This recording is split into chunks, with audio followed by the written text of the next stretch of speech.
What is up, YouTube?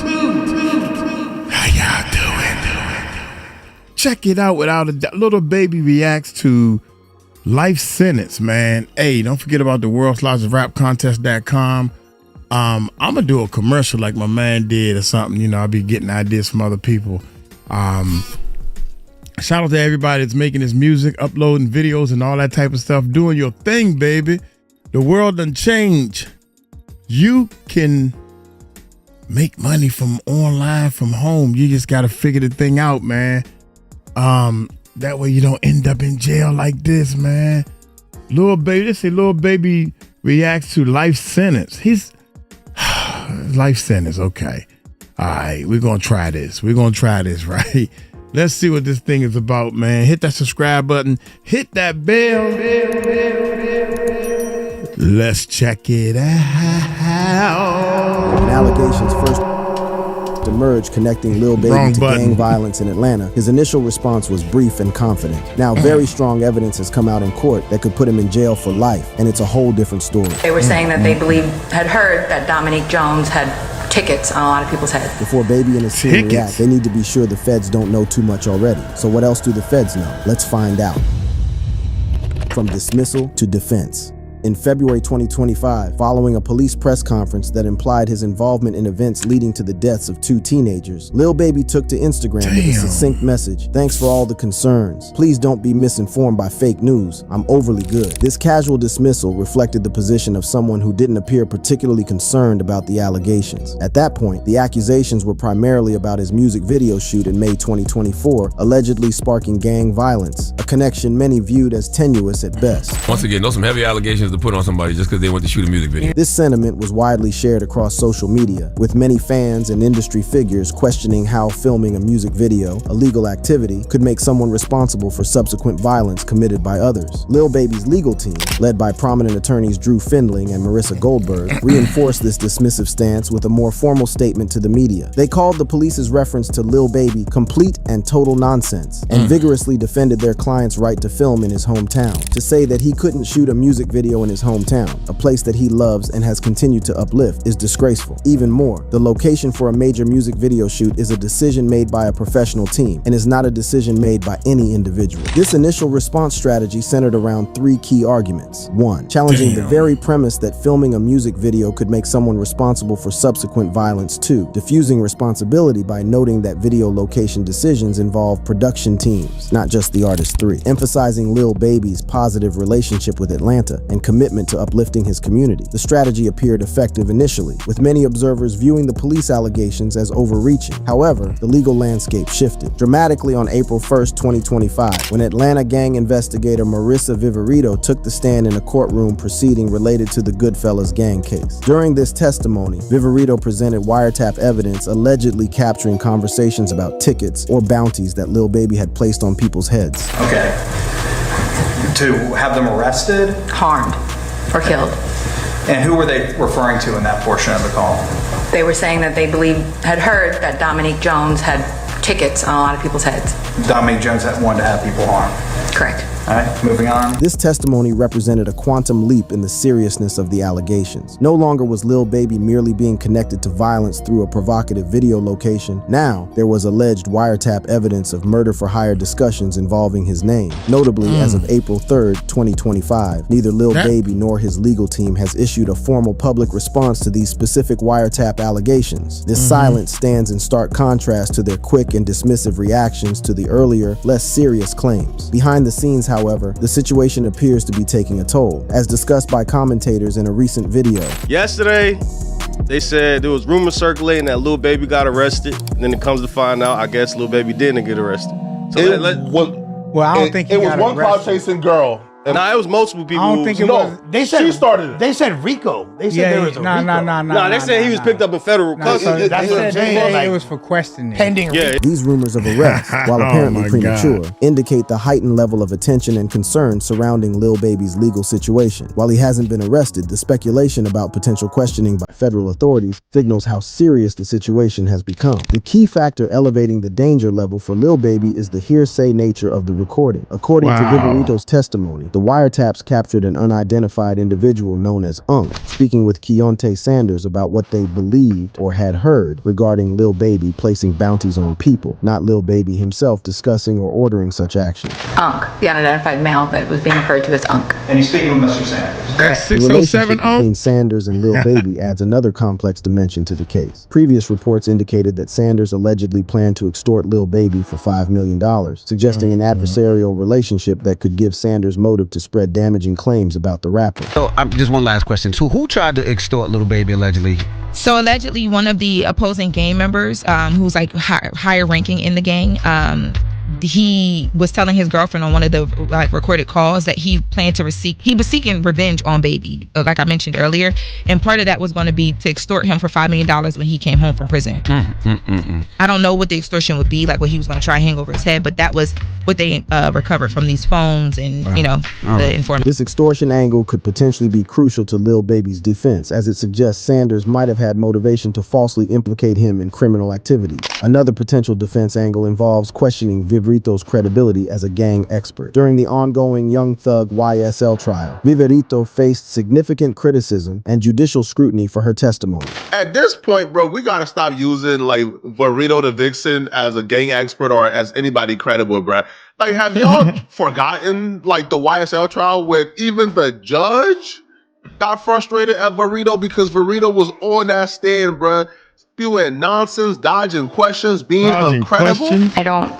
I think he...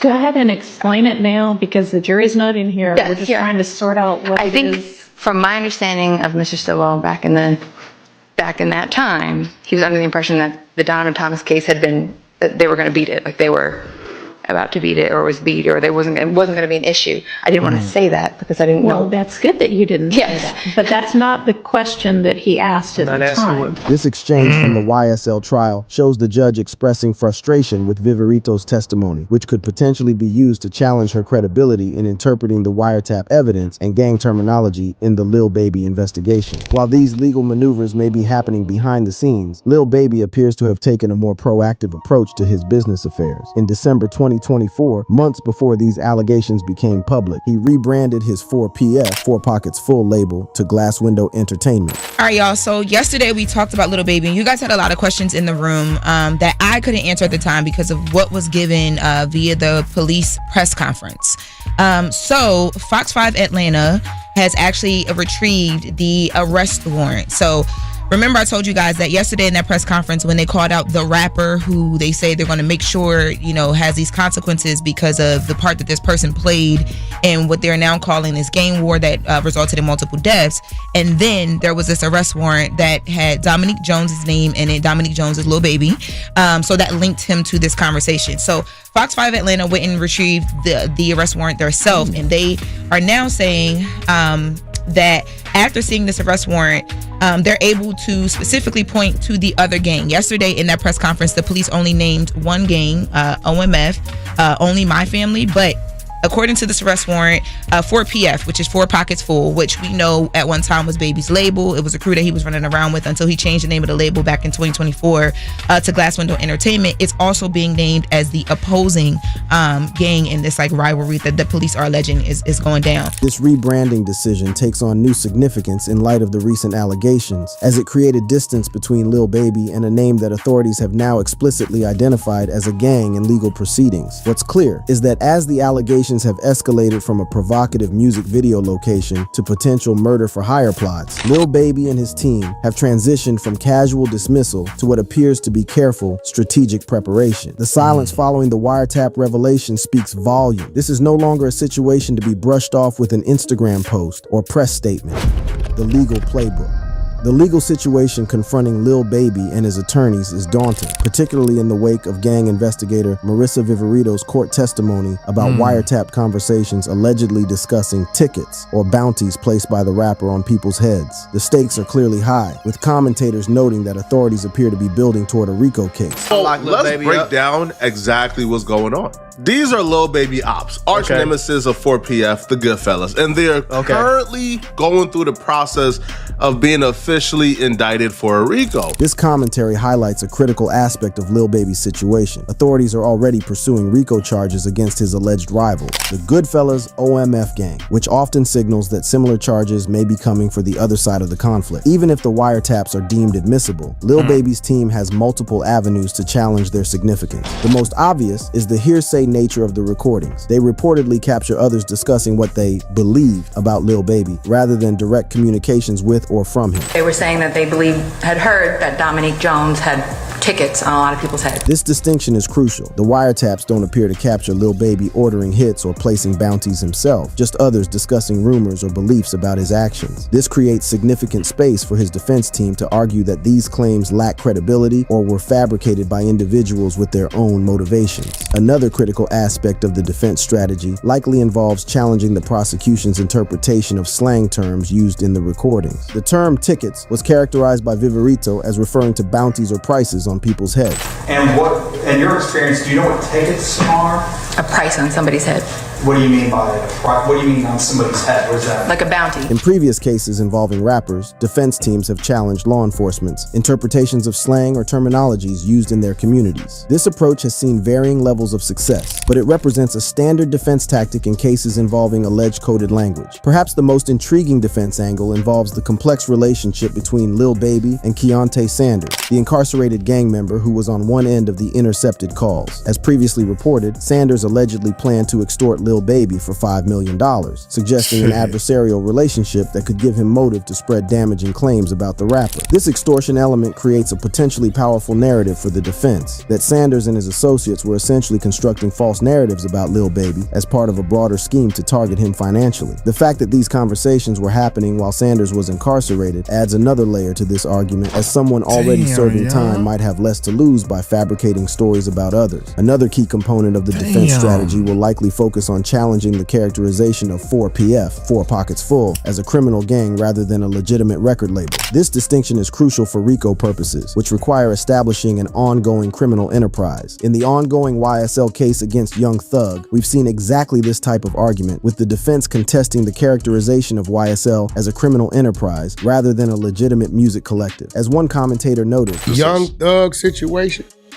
whatever was going on like that, whatever fire was burning, they put a lot of that out, bro. Ain't nobody stupid. Ain't nobody crazy. This suggests that Young Thug's defense team has had some success in challenging the gang characterization, which might provide a template for Lil Baby's attorneys. Lil Baby's December 2024 decision to rebrand 4PF as Glass Window Entertainment could play into this strategy, positioning the organization as a legitimate business that was evolving and professionalizing rather than a criminal enterprise. Didn't he get rid of the whole 4PF thing? Like, all of that. So, but the label name has changed? Yes. This exchange confirms that Lil Baby has indeed rebranded his label, creating potential legal distance between himself and the 4PF name that authorities have characterized as a gang designation. Lil Baby's public image and community involvement could also serve as counterweights to the prosecution narrative. His 2021 White House visit with then Vice President Kamala Harris to discuss criminal justice reform, his philanthropic efforts in Atlanta, and his business investments in the community create a contrast with the image of someone orchestrating violence. We've seen glimpses of this approach in action in his legal team's February statement, where they emphasized his commitment to uplift his hometown. This narrative of positive community engagement could become increasingly central to both legal and public relations strategies as the case progresses. To get a sense of how Lil Baby's defense might unfold, the ongoing YSL RICO case against Young Thug provides perhaps the most relevant comparison, as it involves similar allegations in the same jurisdiction. While Young Thug has remained incarcerated since his May 2022 arrest, with multiple bail requests denied, his team has succeeded in creating significant procedural hurdles for prosecutors, leading to delays and complications in the case. Another concerning aspect of Lil Baby's situation is the apparent preparation by authorities for a major RICO indictment. According to reports, John Hoover,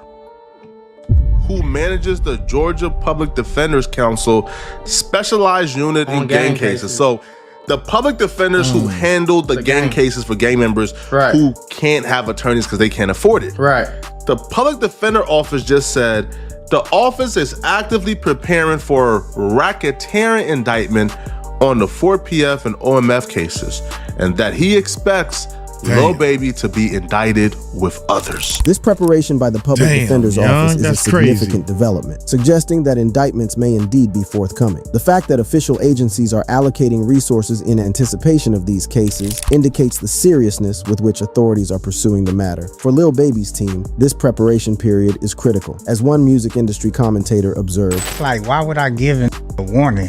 Like, why would I let them know? Like, they didn't really officially arrest him, right? Yeah. They haven't officially arrested him, but I'm gonna go have a press conference and say, hey, sure, Lil Baby, you know, you might be responsible for this, and that, without actually bringing them in. This commentary highlights an unusual aspect of the case: the public nature of the investigation and the explicit warnings from law enforcement before formal charges have been filed. This could potentially work in Lil Baby's favor by giving his team time to prepare, but it also signals the determination of authorities to pursue the case. Beyond the courtroom, Lil Baby's team appears to be managing the broader implications of these allegations for his career and business interests.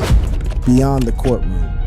Unlike his previous encounters with the legal system, including a 2019 arrest for reckless driving, a 2021 detention in France for drug possession, and a 2024 Las Vegas arrest for carrying a concealed weapon without a permit, potential RICO charges would represent an existential threat not just to his career but to his freedom. The personal impact of such charges would be profound. If Lil Baby were to face a fate similar to Young Thug in the ongoing YSL RICO case, he could potentially spend years in pretrial detention, separated from his family and unable to perform or record music. For an artist at the peak of his commercial powers, with young children at home, this would be devastating on multiple levels. As one commentator observed about the serious nature of these allegations, there was wiretaps being played, and on one of the wiretaps, somebody mentioned that Lil Baby had tickets, aka a bag, a bounty, on some people's heads. If they know what the ops did to you, they know what you did to the ops.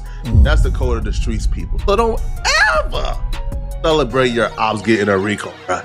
That just means for real, they coming for you now. Now, if we look at the receipts for 𝗟𝗏𝗡 Turner, the police report when he passed away, if you look at the literal police report, they listed 4PF as a criminal street gang which laid claims to the Oakland City neighborhood of Atlanta. This commentary highlights how authorities are building a case piece by piece, gradually establishing 4PF as a criminal gang rather than just a... Damn, man, that same dude. What's this? The police report when he passed away, if you look at the literal police report, it says both gangs are known to have a historical conflict. However, I ain't gonna read the whole thing, man. But then it says when the leader of 4PF, rapper Dominique Lil Baby Jones, teen young, and then you got this. They listed this other 4PF dude as a criminal street gang which laid claims to the Oakland City neighborhood of Atlanta. This commentary highlights how authorities are building a case piece by piece, gradually establishing 4PF right as a... My man right there in the tan with the tan braids and stuff. Come on, man. A criminal gang rather than just a music label. This characterization is crucial for RICO purposes and represents a direct threat to Lil Baby's freedom. The mention of 𝗟𝗏𝗡 Turner is significant, as his death on June 29, 2024, allegedly at the hands of 4PF associates, represents a key link in the chain of events that authorities are constructing. According to their timeline, this killing was retaliation for the shooting at Lil Baby's video shoot, which was then followed by the Goodfellas retaliation that killed the two 13-year-old boys. What makes this case particularly complex is that authorities appear to be targeting Lil Baby not just for direct actions, but for his role as the alleged leader of 4PF, as one analyst explained. I hope you rappers is listening. This is such an eye-opener. If let's say you have a homie, right? And your homie, you know, let's say he comes around, you know, he's repping the squad 4PF, but your homie has some side beef, and your homie's got homies of himself. If your homie gets killed by, let's say, his ops, and then your homies come back and kill somebody, and a gang war ignite, you're now the crime boss, even though you have nothing to do with whatever personal beef he has with those people and his homies is involved. You are now automatically involved because he's in your entourage and you brought him around and he's in the music videos and he's around you and he's banging 4PF for the clout. you are now involved, and they're going to include you as a gang leader and say that you are the catalyst for a gang war that had nothing to do with you. These people cold, man. This commentary highlights the dangerous position Lil Baby occupies as the founder and public face of 4PF. Even if he personally hasn't ordered hits or engaged in violence, under RICO, he could potentially be held responsible for actions committed by others under the 4PF banner. On the challenging side, murder for hire allegations represent a particularly serious category of accusation that could trigger morality clauses in contracts and cause corporate partners to distance themselves. Moreover, if he were to be held without bail like Young Thug, his ability to release music and maintain his public presence would be severely constrained. Several people from the Atlanta music scene have weighed in on the situation, including 𝗟𝗡𝗡𝗞𝗦, who defended Lil Baby during a recent podcast appearance. So I just feel like they attacking everybody in hip hop as if what they're doing is they're doing it for a negative reason. Right? And this situation is sad. It's almost like it would make a dude from Atlanta not even want to live there, because if you go somewhere to try to do something positive and one of the little idiots. This sentiment reflects a view shared by many in the industry that law enforcement may be targeting successful rappers partly because of their visibility and influence rather than based solely on evidence of criminal activity. Other commentators have offered more direct advice about how rappers should navigate these dangers. Let's just wait till next year to start. You know what I mean, though? But it don't register in their head like that, folks. They think this what they have to do. They think that if they don't do this, they lames. If they don't do this, they not real street. Damn. If they don't do this, they won't be accepted in the hood. If they don't do this, they can never claim 4PF or whatever else again.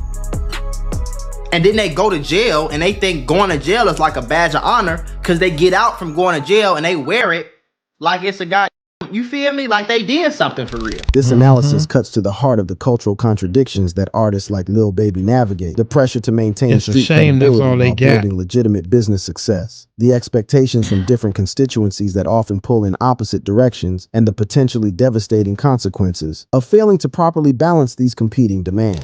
For clues about how Lil Baby might navigate this uncertain future, we can look to how his team has managed his career and public image to date. Throughout his rise, he has demonstrated an ability to evolve both musically and in terms of his business approach. The transition from street-oriented content to more diverse themes, the expansion into legitimate business ventures, and the rebranding of his label all suggest adaptability that could serve him well in a crisis. If Lil Baby does face formal RICO charges, his team would likely implement a multifaceted strategy encompassing legal, business, and public relations dimensions. Legally, they would vigorously contest the charges while pushing for reasonable bail conditions that would allow him to continue working. From a business perspective, they would likely focus on maintaining key industry relationships, potentially restructuring deals to account for the uncertainty, and finding ways to release music even if his movement is restricted. For public relations, they would need to carefully balance maintaining his innocence with respecting the gravity of the situation, particularly the tragic deaths of teenagers that formed the backdrop to these allegations. This balancing act was evident in the statement his legal team released in February, which forcefully rejected the allegations.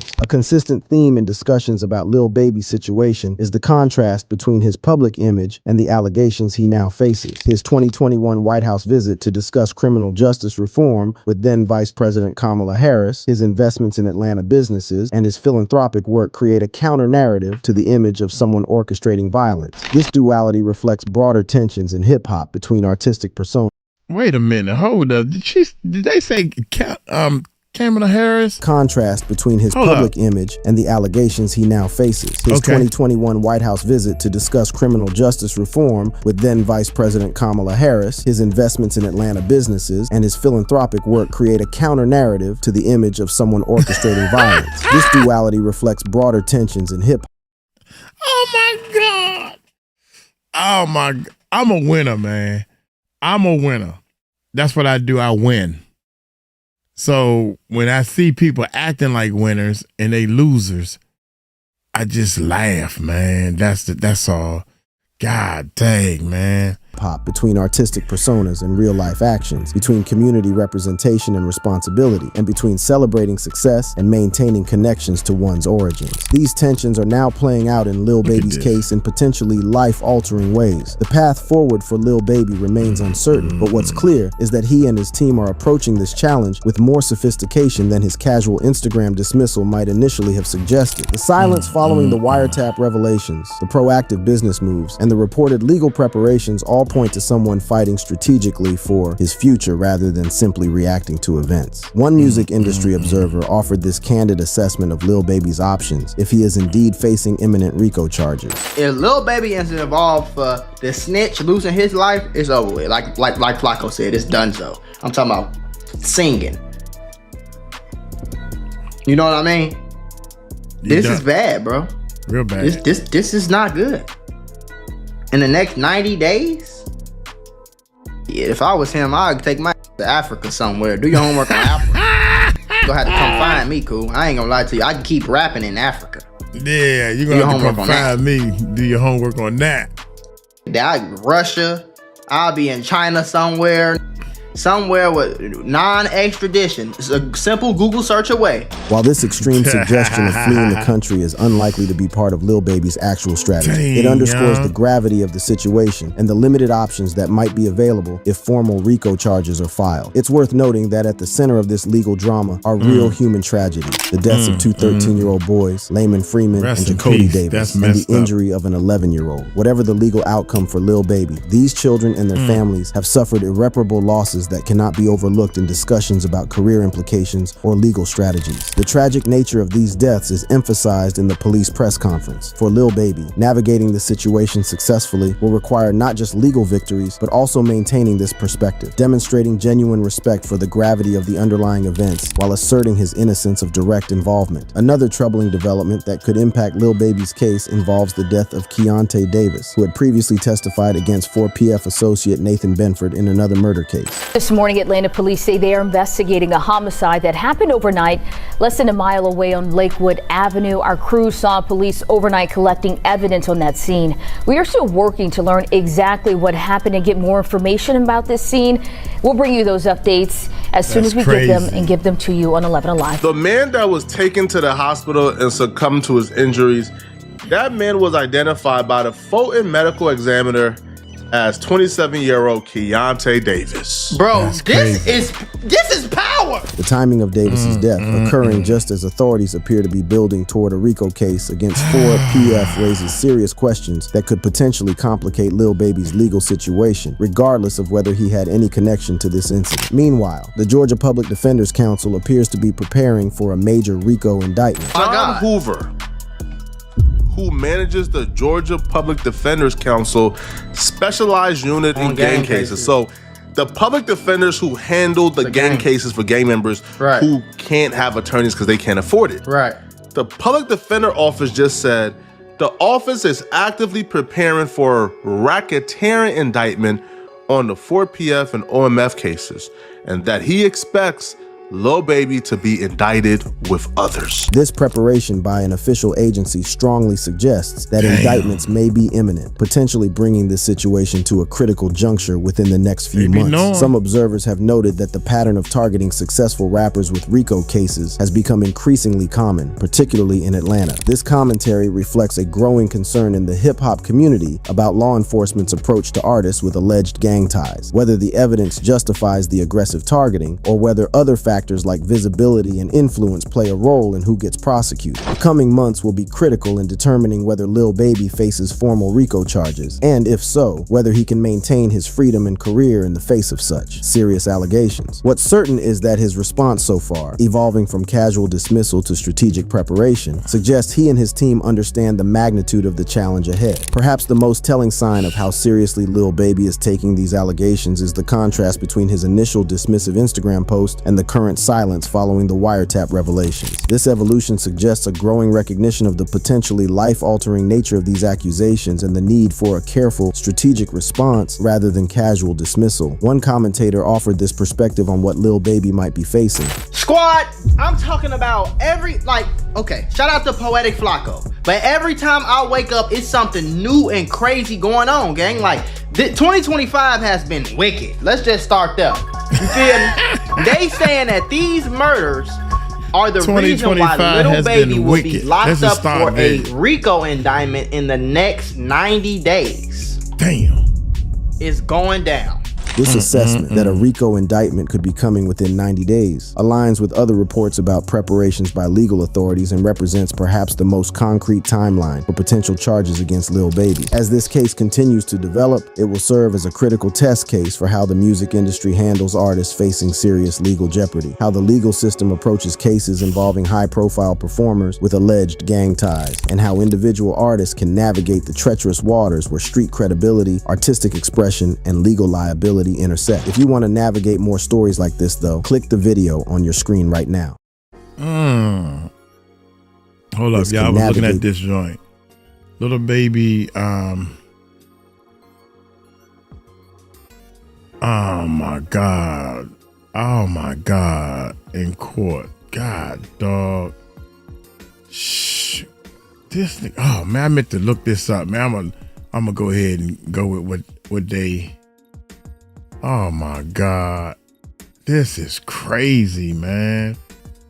All this stuff is crazy. I gotta hold on to these two. Hey, shout out to all the rappers out there, man. If you are into rapping and making beats, or want to do some real music, and get into the business of music, check out our World's Largest Rap Contest.com, our website. Check out. Y'all need to check this out, man. It's free to register. Go ahead and register and send me a message. Read. All you got to do is read and learn a little bit how to upload your music, the pictures and bios. If you can't do that, I ain't trying to work with you. I'm investing my hard-earned money into some people, and they got their mama building a profile for you. Y'all let me know right there. I ain't interested in working with you.